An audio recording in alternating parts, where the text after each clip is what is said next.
Hello, my friends. D.L. Anderson here. Welcome back to Transformation by Truth podcast as we share the truth concerning these last days and what you must do to save yourself from the violent times that are just ahead. Today's podcast is a word of truth accounting of the end times. The end is coming. The end is near. Today's podcast is entitled End Times 404, an overview of the heart, part 1, the danger of lawlessness within the heart.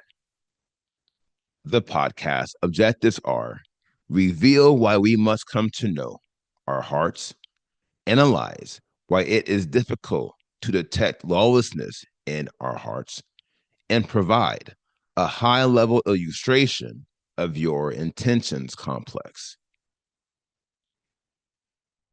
This lesson contains timelines and other visuals. Therefore, if you are listening to the podcast, I advise you to watch the video version on our website or YouTube, or request a PDF of the lesson so you can add the visual effect. To know our hearts. Shalom, my beloved brothers and sisters, and welcome to day 199 of our exposition of lawlessness. In the most recent podcast, we analyze the final phases and the progression of contempt, enter, transgression, and separation. We also analyzed how these degrees are aligned with the focal and critical degrees of contempt, enter, unrighteousness, and defilement. For your reference, I will show this alignment in a table format, and I will recap the same for doubt. As you can see by the table to the right, I have captured each phase and the progression of contempt, and each phase is aligned with its corresponding degree of contempt. Phase 1 is manipulation, and it corresponds with dishonesty. Phase 2 is transgression, and it corresponds to unrighteousness. And phase 3 is separation, and it corresponds to defilement. Now, as a refresher, I have done the same for disobedience and doubt. For, if you recall, the progressions for these 2 degrees of lawlessness are the same. Phase 1 is the questioning, which corresponds to despair and noncompliance. Phase 2 is withdrawal, which corresponds to distrust and nonconformance. And phase 3 is opposition, which corresponds to self-reliance and complacency.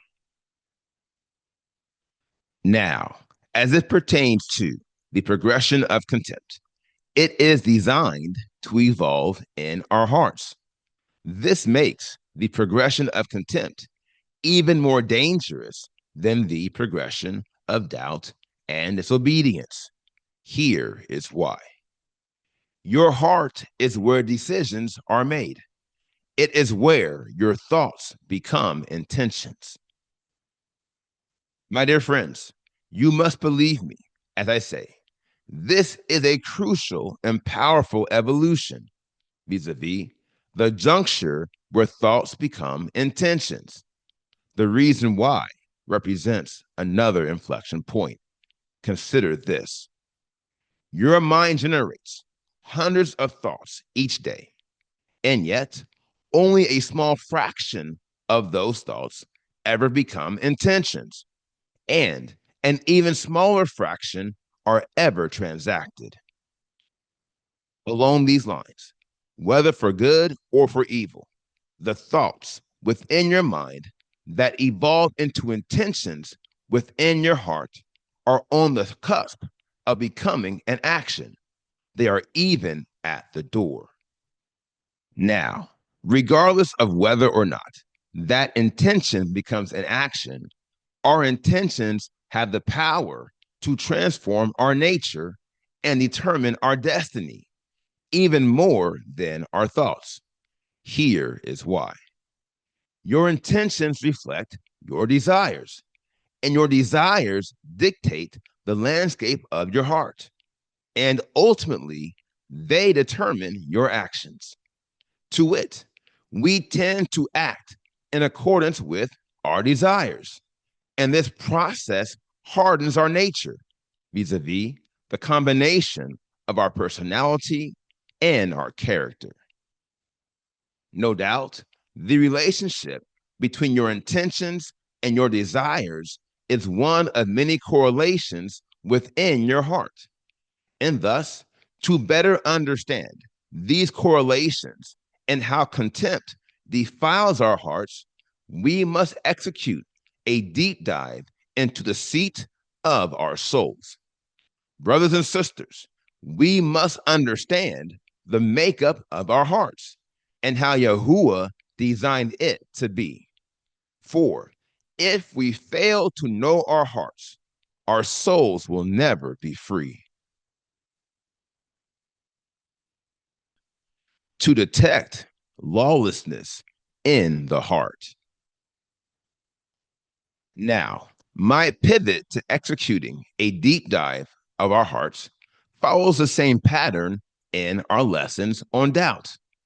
If you recall, in End Times 326, an overview of the mind, which was posted on August 19th, 2024, we began a detailed analysis of the thought dimension.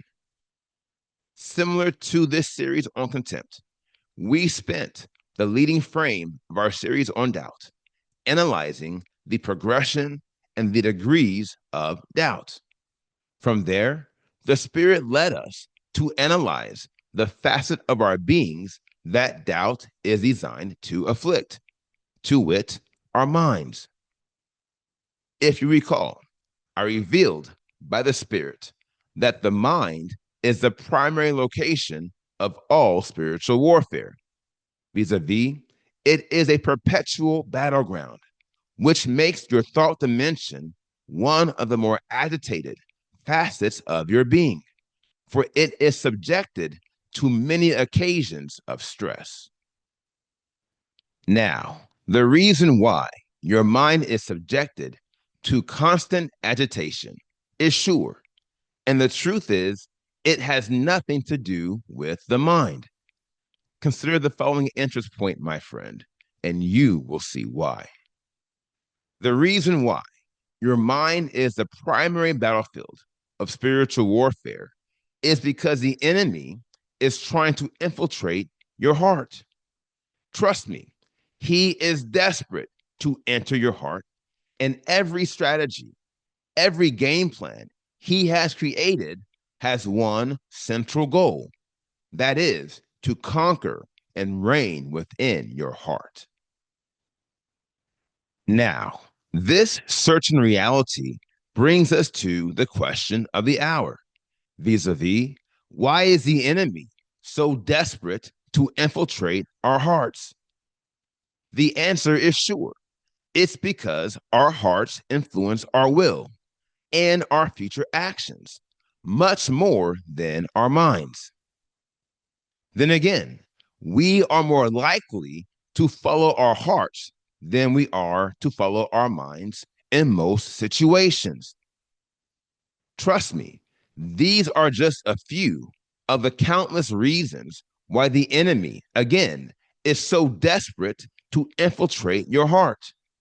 And yet, they are all centered on one aspect of the nature of your heart. And I will reveal it to you in the form of an inflection point. Although there are similarities between the makeup of the heart and the mind, the heart is much more conducive for the spreading and breeding of lawlessness. Now, the mind, if you recall, is like an open field. To it, it is wide and spacious. Not only this, but the mind is also very balanced and organized, which is in line with its logical nature. These factors make it easier to detect lawlessness in the mind. On the other hand, the heart is like a building complex with many rooms, hallways, and floors. Not only this, but the heart is not balanced and it is not organized, which is in line with its illogical nature. And these factors make it harder to detect lawlessness in the heart. An illustration of your intentions complex. Now, these things being what they are, if you think it was important for us to conduct a detailed analysis of our minds, then trust me, it is even more important for us to take the same approach with our hearts. Like our minds, we will begin with a high level depiction, and then we will work our way down into the details. To begin with, you must appreciate how the heart is structured like the thought dimension at the highest level. And yet, it is more accurately depicted as an intentions complex because intentions are the output of the inner mechanics of the heart. By definition, the intentions complex is the sum of all the mental and core faculties required to transform an informed thought into an informed intention, which is the focal source of all our voluntary activities. In line with this definition, the evolution of our intentions begins in the thought dimension.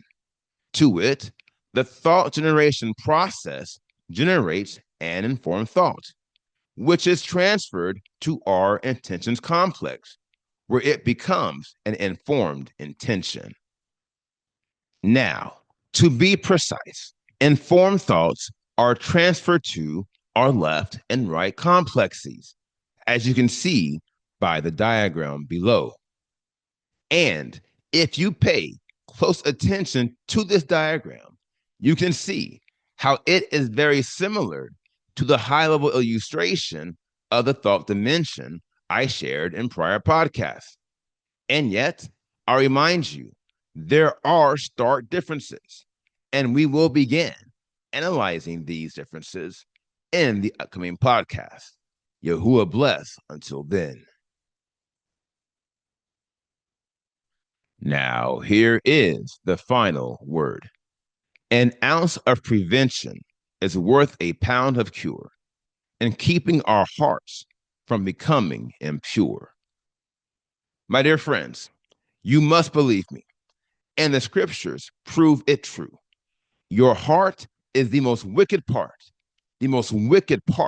of you. For that reason, securing and purifying your heart will be a challenge of epic proportion, and it is one of the major milestones in this quest that boasts a low success rate among the sons of men. Now, true, it will be a lot easier and doable seeing as you have already secured your mind. But let me tell you something. Removing every stronghold in your heart will yet be one of the hardest things you ever do. So take my advice and pay close attention to the upcoming podcast as we execute this deep dive into the seat of your soul. And by the time we are through, you'll know exactly what you have to do to renew your broken heart and ensure it remains whole. Now, here is today's assignment. Meditate on the word you have heard today. And as always, ask the Father to reveal the truth to you.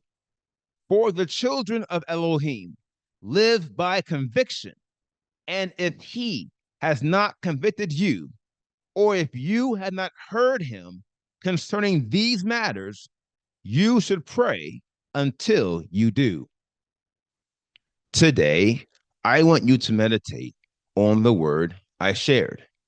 Specifically, I would ask that you consider the process in which your thoughts become intentions and how your intentions become actions. I want you to think about how often this process happens in your mind and your heart every day. In doing so, I want you to, in the spirit of honesty, ruminate on how often you have followed this process in transacting sin. To it, I want you to consider how oftentimes carnal stimuli entered your mind and then became a carnal thought, which entered your heart and then became a carnal intention, which formed your will and then became a carnal action. Now, the good news is you've cut off this process up to the gateway of your heart. To it, due to your victories over disobedience and doubt, you have stopped the procession of carnal stimuli into your mind. From now, you must maintain dominion within your mind and get to the work of purifying your heart. Here again, this will indeed be a tall task, but it is one you most certainly can achieve, for you have already unlocked the power of faith. And now, all you have to do is believe. Now, here is what's next. We completed today's podcast, End Times 404, an overview of the heart, part 1. And the next podcast is entitled End Times 405, an overview of the heart, part 2. I will post this podcast on Friday, January 17th, 2025. Until then, my friends, continue to be led by the Spirit of Elohim. Continue to watch, continue to pray, continue in fasting, and most of all, continue to be focused, for the end is coming. The end is near.